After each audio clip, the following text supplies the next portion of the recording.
Hello guys, it's Genevieve Tabili Norman. Ang masasabi ko sa mga pictures na ito, inirigalo na naman ito ng asawa ko. Dahil ito talaga kasi yung mga memories namin noon.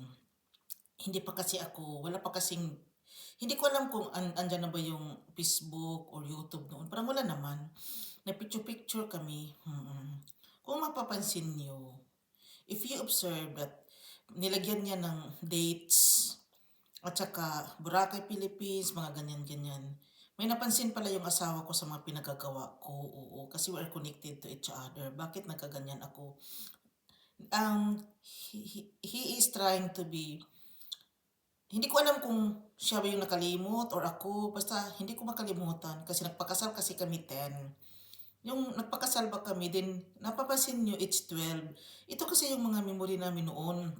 Sa 10, nakasal kasi kami, dalawa, 10, tapos 12 dito, nagsimula na kaming mag-travel, 12. Napapansin nyo na may mga memories naman.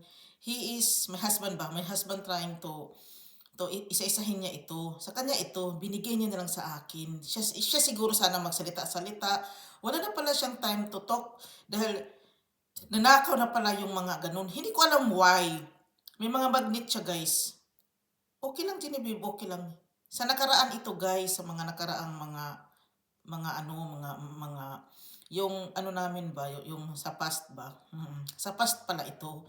Ito pala siguro yung past namin ni Frank na he is trying to remembering the past. Ito yun. Palagi kami nagsama noon until now. Ito yun. Marami ito. Kinumpile niya, ibinigay niya sa akin pabalik. Kasi nagsalita-salita ako. Regalo ko sa kanya this 25 Christmas.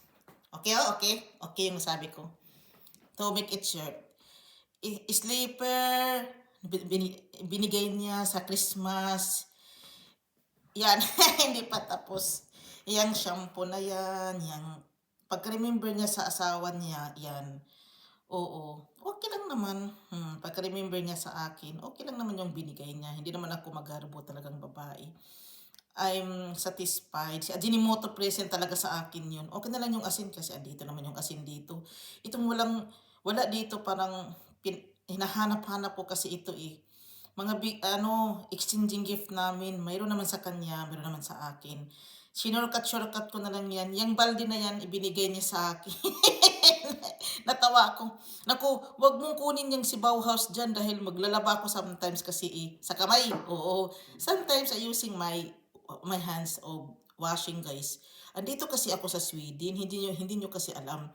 Hindi kasi ako nag-Swedish kaya parang hindi parang kami mga Pilipino, hindi talaga kami pwedeng mag-Swedish kasi nahirapan na kami sa kalisod. Ito na lang yung madali para sa amin.